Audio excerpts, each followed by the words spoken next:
Welcome to Behind the Crown Podcast with your hosts, Bryan Hutson and Josh Griffin. Sit back and enjoy these great stories and memories of the Kingsmen Quartet. Welcome to this episode Behind the Crown Podcast with your hosts, Josh Griffin and Bryan Hutson. Bryan, good to see you, sir. How you doing tonight? Josh, I'm doing good. You're looking pretty good tonight. Thank you, sir. You Thank you, got sir. that full-time shirt on now. It's hard for me to see way open here in Ohio, but those look like little watermelons to me. Is that watermelons on your shirt? That is what it is, and I don't even eat watermelon. Watermelon You don't goes eat fine, watermelon. but don't eat watermelon, no, sir. Now wait, just hold the episode here. You're from South Georgia, Yes. and you do not eat watermelon. Don't eat watermelon, no, sir. Oh my goodness! All those cruises we took together, and I could have force-fed you some watermelon. I didn't do it, so. Well, you did escargot, but we talked about that. But yeah, that we did. Well, welcome to the podcast. This is the Behind the Crown podcast. Like Josh said, we want to welcome everybody, and this is dedicated to the message, the men, and the music of the mighty Kingsmen Quartet. We're glad you joined us. So, but Josh, before we introduce our special guest, our special alumni, Kingsmen alumni tonight, we're going to go to the very special segment of the podcast has become very popular. I mean, I'm getting emails and text messages and calls from all over the world about our special segment called the Useless Information segment. You know, most people, men especially, have lots of useless information in their head. So, Josh, do we have a piece of useless information for tonight? We do. An ostrich eye is bigger than its brain. This is why the ostrich often runs around in circles when trying to escape predators. But yeah. The ostrich eye is bigger than its brain. Yes. Well, I know some Southern gospel singers that might be ostriches. I'll tease it. He's just joking. Well, you know, that's a good piece of useless information. You know, I mean, people might need to know that. You know, if you're going to go visit a zoo or you get around an ostrich, you can say, you know what, their eyeballs are bigger than their brain. You know, that's pretty good information. You know, that's right. I have information, and my wife will say, why? How do you know that, or why do you know that? So we want to give that. We want to help people out. We want to just trying to help the people out with useless information. Just trying to help be a blessing. Yeah. Well, Josh, who is our special guest for this episode of the podcast? Yes. Matter of fact, the only time I ever seen him was videos of the Kingsmen, like the reunion video there in Louisville back in '95. Bass player, baritone singer, lead singer, had some great songs with the Kingsmen over the years and other groups as well, but none other than Mr. Wayne Maynard. Wayne Maynard, nice to have you, sir. Howdy. Wayne, how you doing, man? You looking great. Yeah, thank you. I appreciate it. I'll pay you later. But yeah, I'm doing pretty good for an old guy. Well, you're looking great, man. You're looking great. And, this is a thrill for me. I mean, ever since I have been a Kingsman fan long before I was ever a member of the group. And, man, you've always been one of my favorite singers. And this is a thrill for me to get to kind of interview my hero, one of my heroes tonight. So this is a thrill. You're very kind. I appreciate that. Thank you. Well, you have been, you're a legend in the Kingsman world and the Southern gospel world for so many years. And we always like to start when we first bring our guests on and kind of ask where you really got your start, because, you didn't start with the Kingsmen. You traveled with other groups before the Kingsmen, and a lot of people know you from the Kingsmen, but where did your love for gospel music, where did that come from, Wayne? Well, I'm from Greensboro, North Carolina, and our daddy always took us to gospel sings when we were kids. The first recollection I ever had of a quartet that got my attention was the Gethsemane Quartet from Greensboro. Okay. And Bob and Jeannie Johnson, Jeannie Johnson sang with the Spears after that. Still friends with Jeannie. I see her out on the road when I'm driving for Gaither. And she remembers when I was a kid coming to watch them. And Earl Brewer, the piano player, is the one that really took me under his wing and was nice to me. And he got my attention to sing I miss old Earl. He was a really close friend down through the years. Yes. Wow. And class act, man. He was a class act too. He really was. The guy was the most underrated piano player, I Absolutely. think. Anthony Berger was, there's phenomenal. He's another world. And all the guys that are playing now, they're just, off the charts. But for regular old time piano playing, Earl Brewer couldn't be beat as far as Wayne's concerned. Right. Yeah. I miss him. Agree with that. And he was such a gentleman too. He really was a gentleman. Absolutely. Absolutely. I've been to his house. See, my mother and his wife worked together Wow. in a garment factory in North Carolina when I was growing up. And that's, we became really close. Our two families were pretty close because of, my mom and her. And then Earl, of course, it did just, I can't say enough good things about Earl Brewer and the Gethsemane Quartet. Wow. So they didn't know them, and now they wouldn't know who they are. But their music, to me, was just, I'm going off the charts. I saw the Blackwoods, the Statesmen, all those people would come to Greensboro. But the Gethsemane Quartet had my heart because they were just so nice to a little snot-nosed kid. Well, and when you say that Wayne Maynard was that to me. Yeah. I'm sorry, I might be a little emotional. That's all right. I'm serious. Yeah. Wayne, that's okay. Yeah. You always took time for me, and thank you. Anyway, we go to the next question. Sorry about that. Well, let me say go ahead. little more. When people, I saw something in you guys when you come and rehearse. Yeah. And I could see something in you that I only wish that I could sing like you. I'm not even, I can't even tie your shoes, Bryan. No. It was just the opposite of me.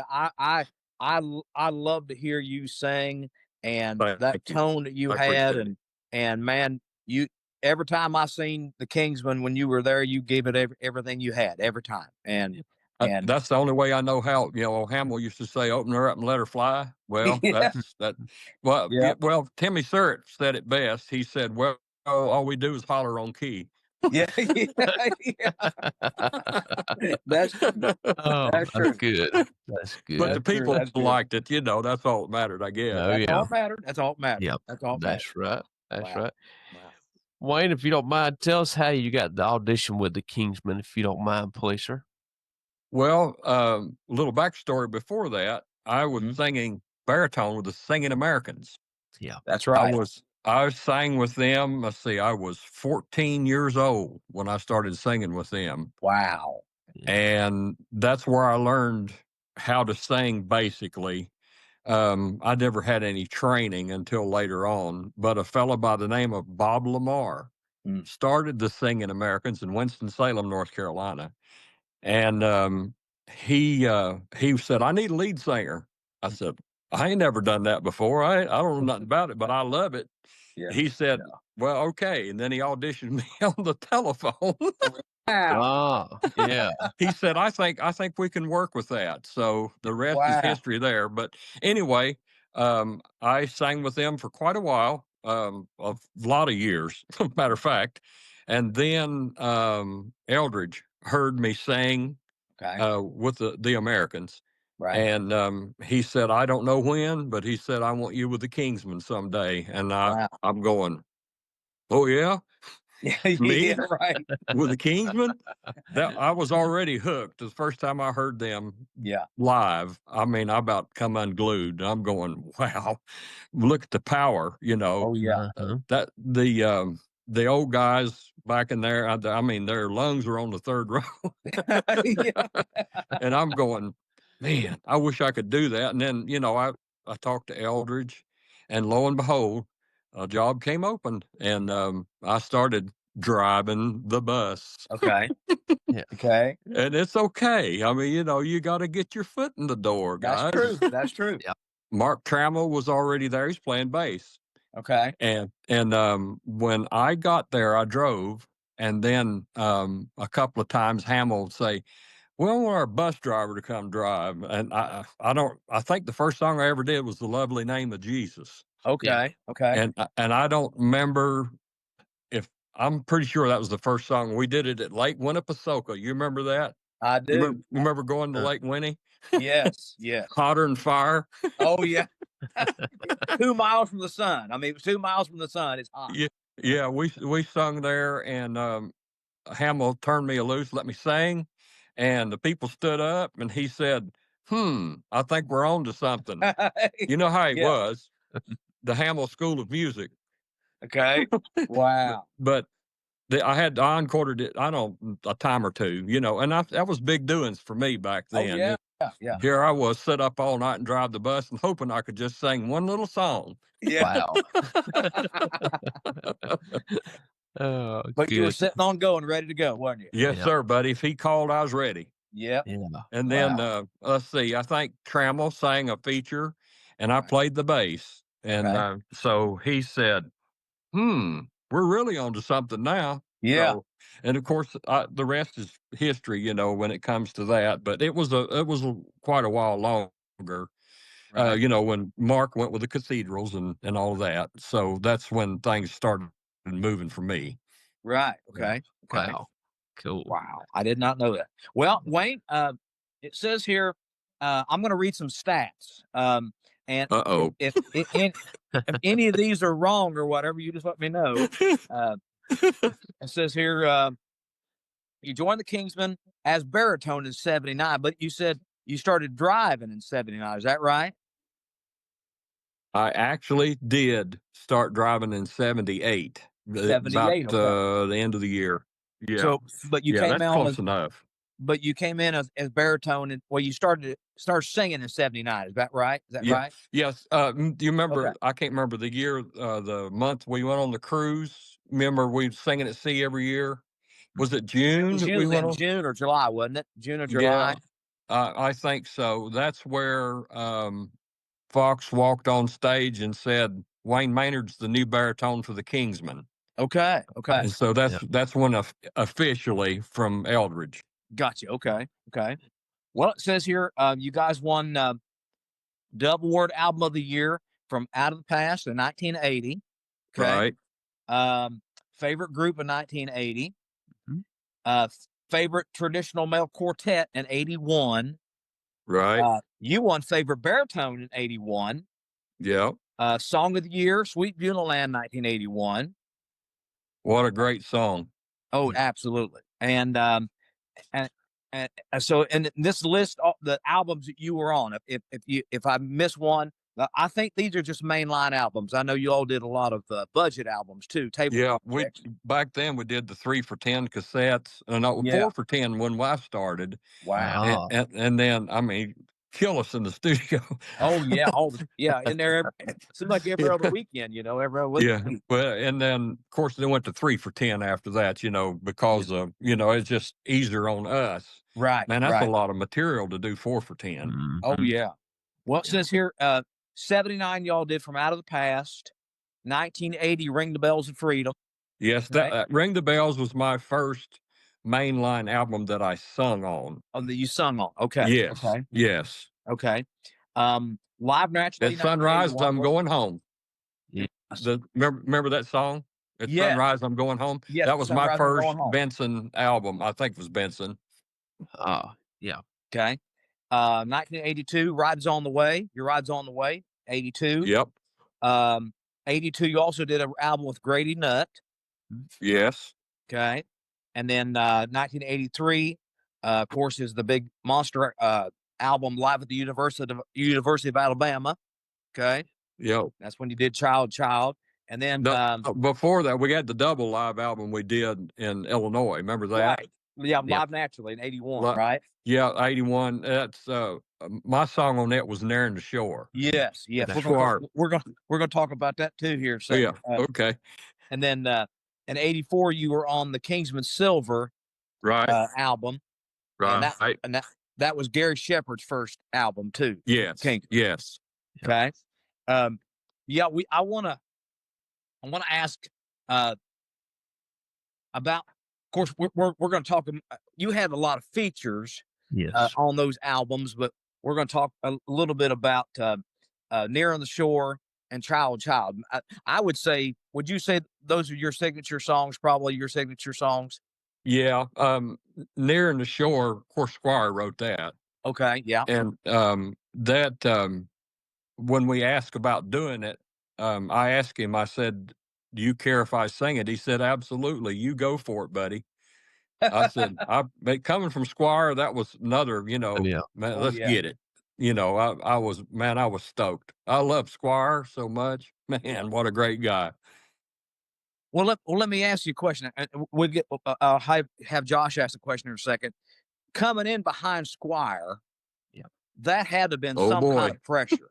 Oh, yeah. You know what I'm saying? Because I mean, for me, I came in behind Timmy Surratt, and I love Tim Surratt, and I've said in multiple podcast episodes, man, he can sing like a bird, and people just love Tim Surratt. But coming in behind Squire, tell us a little bit of some of the pressure of coming in behind Squire.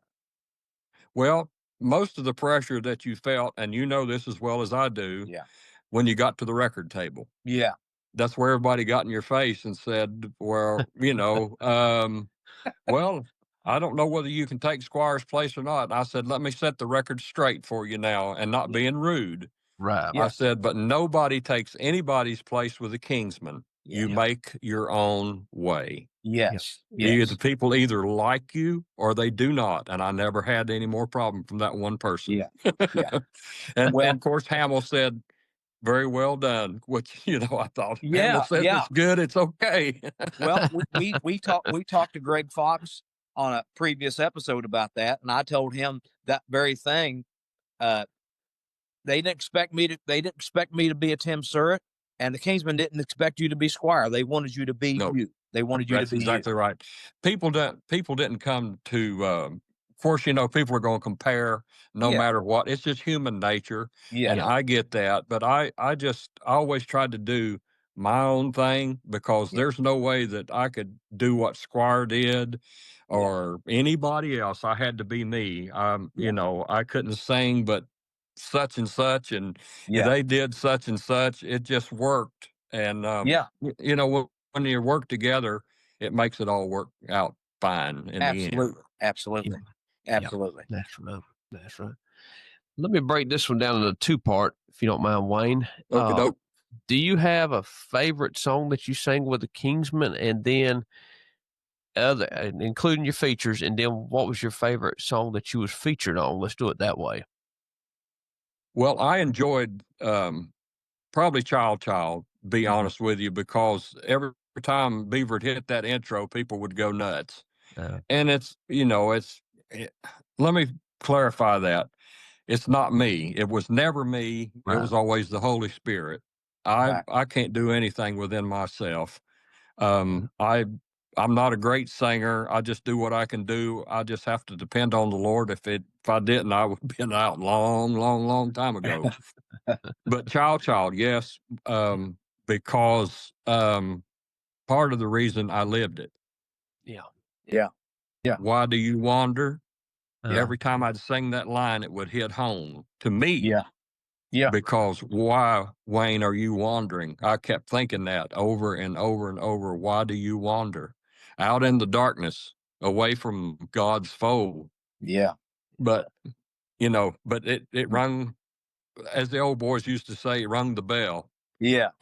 And the reason it rung the bell is because I lived it, and I could portray, I could do the song because I could feel what I was trying to get across to the audience. Right. That's right. Wow. That's right. And there was a song that you just liked singing with the group that you wasn't featured on, maybe? A favorite song like that?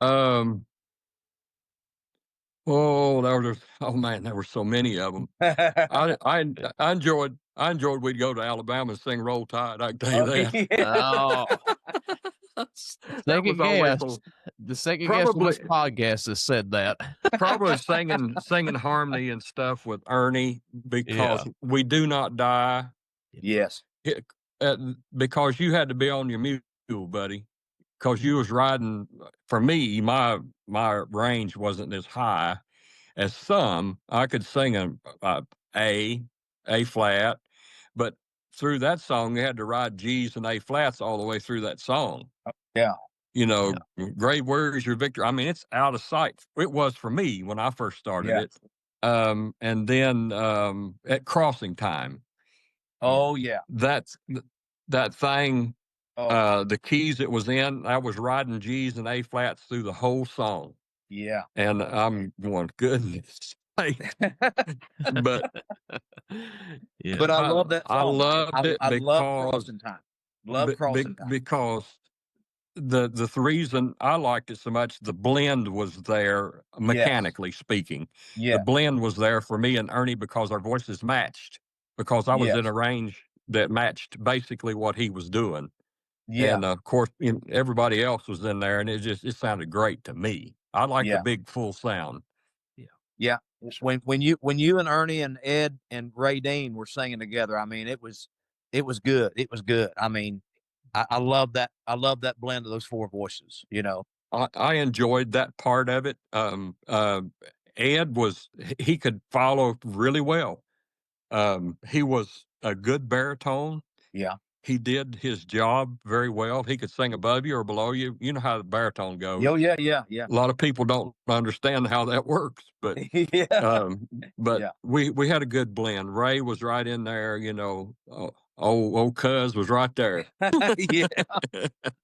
Well, but before we ask that question about Live Naturally, and we'll talk a little bit more about that in a few minutes. But I was thinking today when I was getting ready for the podcast, how many classic Kingsmen songs you were on that the Kingsmen of 2025 is still doing. Beautiful Home. Yeah. When My Feet Touch the Streets of Gold. Yep. Sweet Beautyland. Yep. And then songs like, you know, that everybody keeps talking about, Love Lifted Me, where Ernie hits that big high note. Yeah. Man, you were on those songs, and it's just like, to me, it's incredible to have you, to interview you tonight, because like I said, you've been one of my singing heroes for so many years, and the Kingsmen are still doing songs that you helped introduce. I mean, those were powerhouse songs back in the day. They still are. The message is what we're after, or of course what the people are after, but the message is still clear today in those songs. Do you realize that on the encore of Love Lifted Me on Live Naturally, Ernie hit a double octave high B flat? If you go back and listen to that on the encore of that, he hit a double octave high B flat. Wow. And I'm still, my ears are still bleeding. I just wish that back in those days, if we'd have had the PA sets that they've got today with the in-ear monitors and all of that stuff, I wouldn't be deaf. Well, did y'all have like was it a Baby A7 or something for a monitor? Is that what y'all had? Two of them. Wow. I know when I first joined the Kingsmen in '96, we had bought one. I think Brian Free had one or something. He sold us one. And I mean, that thing would split your head clean up. It'd part your hair for you, you know? Yeah. And I can imagine having Wayne Maynard and Ernie Phillips and Hamill in that monitor, especially with the tone that you had, Wayne. I guarantee you, it split your head clean open, you know? Well, you know, years ago, I figured if I was going to sing, you know, and because when I got into quartet singing, I really got into it. I figured that, you know, man, this is high. I've got to learn how to do this or I'm going to be out.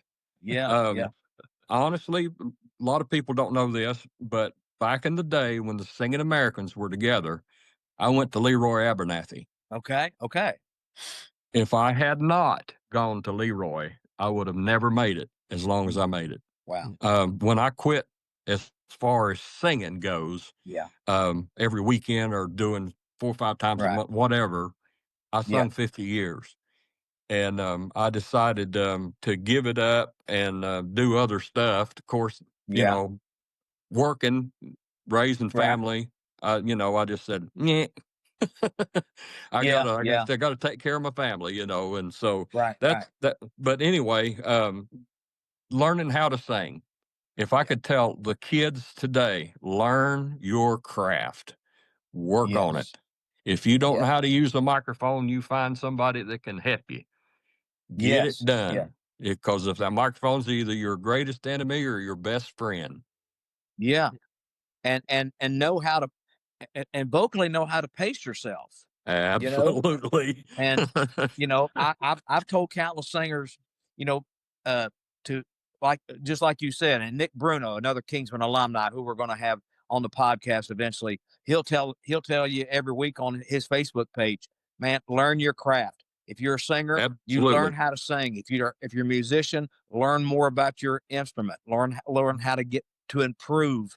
But the voice is so, and it's a muscle that is contrary sometimes. Some Well, days you you ain't get up kidding. there and you're thinking, okay, I sang last night, sung great, I feel great. You get up there and your voice is just gone. You don't know what happened, and you can't you're worn explain it. out. Yeah. A lot of times you just you think, well, and sleeping on a bus, and all that stuff. Well, from one night to the next, 7-8 hours between programs, and you think, well, I'll be all right, and then you get up there and your wore slap out. Yeah. But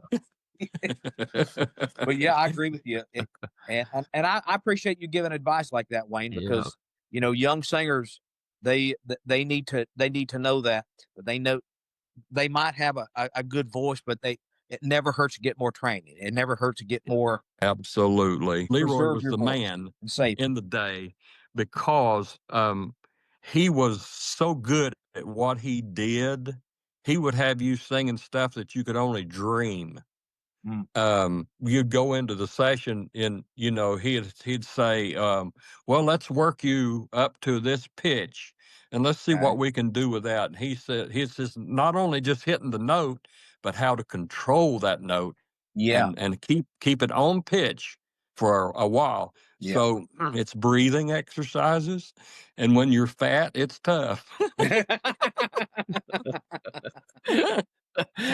Oh, that's good. That's good. Oh, man. That's good.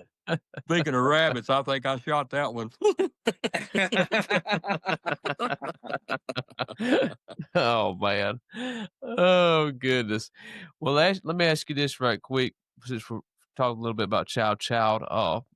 Guy on Facebook, Mr. Jack Sanford, wanted to know who wrote Child.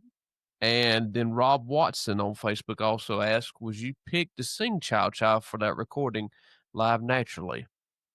Well, to answer the question, Judy Morrison, the late Judy Morrison, wrote the song. Her son Curtis is still singing. Okay. To answer the other question, let's see. No, I was not picked to start with. Really? Okay. Matter of fact, the song was given to us. I don't even remember when we got it. Hamill didn't either. Okay. You remember the old Scenic Cruiser, Bryan? Yeah. Well, the way the front end was situated and the refrigerator had a hole beside of it. Okay. Well, we found that song in an envelope beside the refrigerator. Wow. Nobody can remember exactly when we got it. Of course, we got songs all the time in the office. Yeah. But we found that, and Hamill said, Ernie Dean, I think we'll try you on this. And Ernie sang it. We started working an arrangement, or they did. Okay. I was playing bass. And Ernie said, you know what? This don't fit me, Hamill. I can still hear him saying that.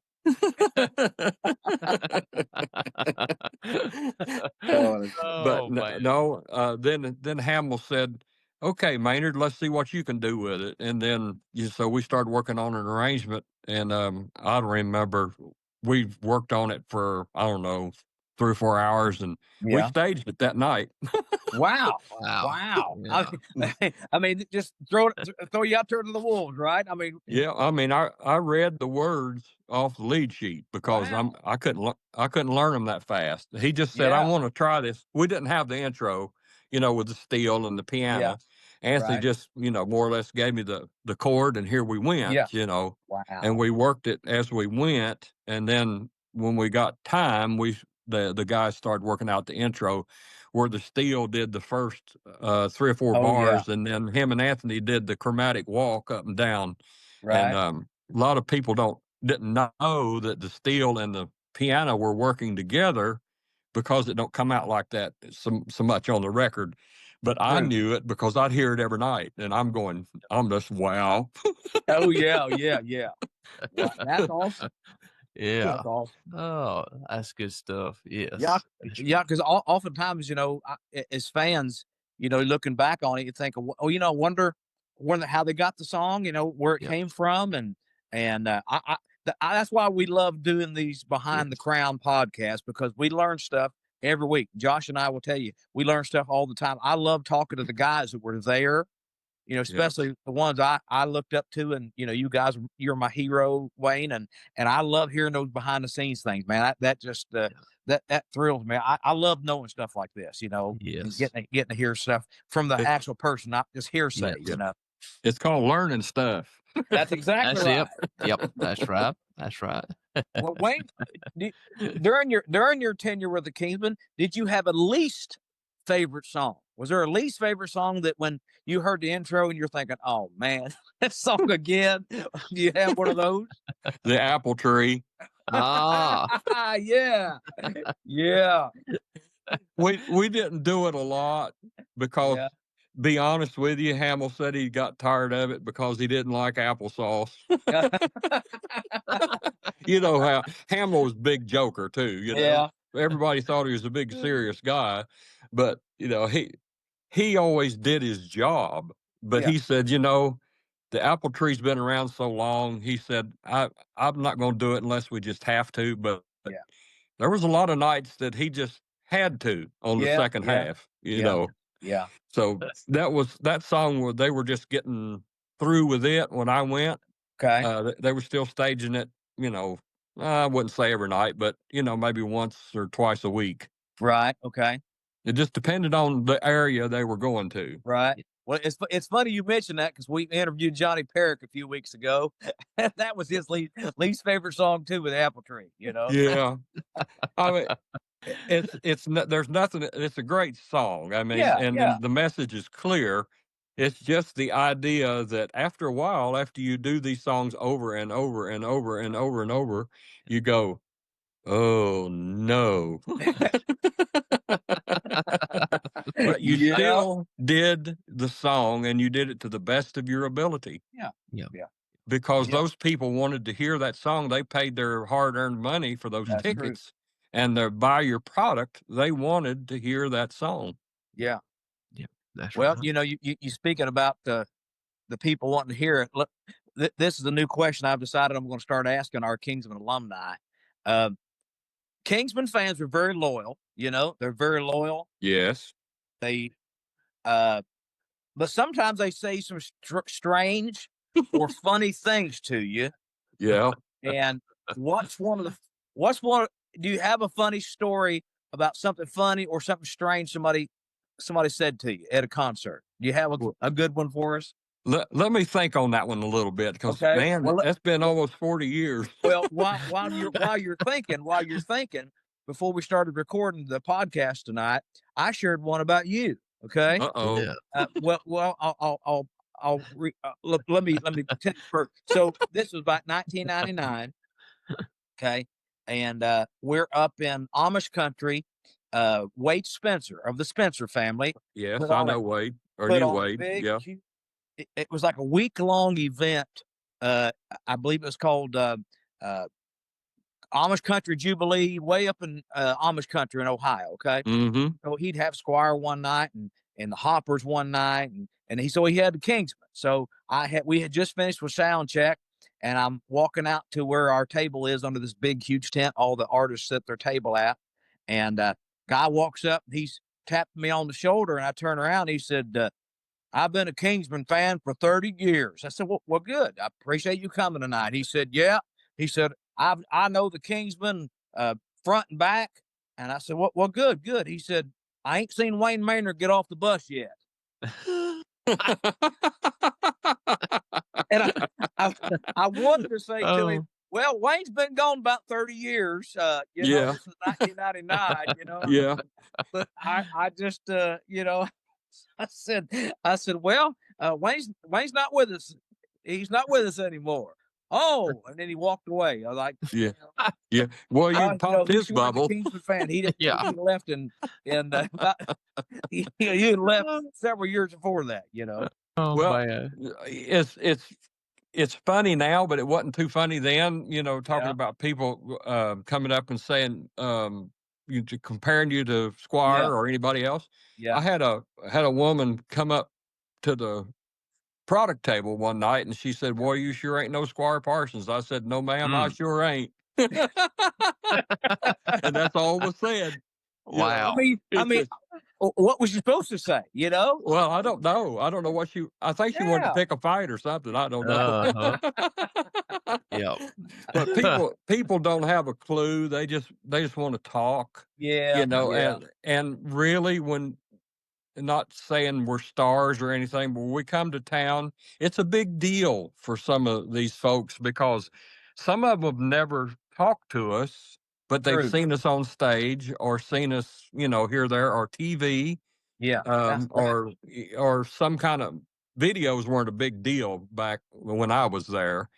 But they'd see you on TV. We went and recorded TV shows and stuff. Yeah. But they thought it was a big deal to them. Yeah. And I tried my best to be kind to everybody. Some nights you just didn't feel good. Yeah. But you get off the bus and you're going, phew, man, we've been out 20 days. It's time to go home. Yeah. Mhm. Well, a few weeks ago, I was at Yvonne and I were out ministering at a church, and a fella come up and he got around me, and I could tell instantly that he really wanted to gossip about another group. Sure. And he said, yeah. He said, I went and saw so and so, and man, they were rude to me, and I let him talk for about 2 or 3 minutes, and I said, well, I said, I don't know what your situation. What I said, I wasn't there that night. I said, but maybe he was having a bad night. Sure. And I said he might have had a situation. I said, I've been there where you're 15 hours from home. You've been gone 13 days, and one of your kids is sick at home. Sure. Absolutely. And I said, maybe he was just having a bad day. He said, well, yeah, maybe that's true. And I said, yeah. I said, sometimes, I said, Mhm. life on the road is not always easy. And I said, when things are going to happen at home, it's going to happen when you're gone. Mhm. That's when the car is going to break down. That's when the kids are Yep. going to get sick. Yeah. And Wayne, there's nothing you can do. You're so far from home. No. And back in those days, cell phone, what was a cell phone? Yeah. When I was there was no such thing as a cell phone. We stopped at the truck stop and used the Quartet phone card to call home. Yes. Yeah. Yeah. Yeah. Or it was really great if you could get to a hotel and there were multiple phones in the lobby.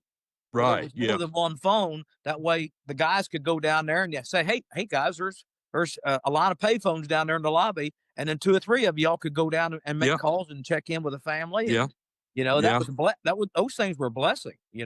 So a lot of people didn't understand that after we got done with the program, usually back in those days, a paid concert Friday night, Saturday night, 10:30, 11 o'clock, you're getting done. Yeah. And you call home and your wife's asleep, you're in trouble. Yeah. Yeah. You better not wake Yeah. her up. And then especially if you're on the West Coast, then Well, that's for sure. the time you're singing, is when they're going to bed. You Yeah. haven't even started singing yet. Yeah. Yeah. I remember being out there 31 days. Yeah. Oh, Wow. the What? longest trip I've 31 been days. 28. You said 31. Yeah, we were out actually 31 days gone, going and coming back. Wow. I mean, so well, I don't know don't remember how many dates or days we played, nights or whatever, but I can assure you one thing: the first time I went out there, I thought I was going to die. Oh, goodness. Well, I'll tell you what, Brian and Wayne, this has been a great episode of Behind the Crown podcast. And tell you what, part 2, maybe Wayne will tell us some more of these great road tours, as a fan. We can do that. Yeah, as a fan of the Kingsmen, I don't know nothing about being on the road traveling, so I'd be interested to hear, and I know the other fans would like to hear it as well. But uh, thank you, everybody. This has been another great episode Behind the Crown podcast. Be sure to listen to part 2 with Wayne Maynard next week. We'll come back and join us then. Thank y'all so much. Thank you for listening to this episode of Behind the Crown podcast with your hosts, Bryan Hutson and Josh Griffin. If you would, please like, rate, and share this episode. Join us again for another episode of the Behind the Crown podcast.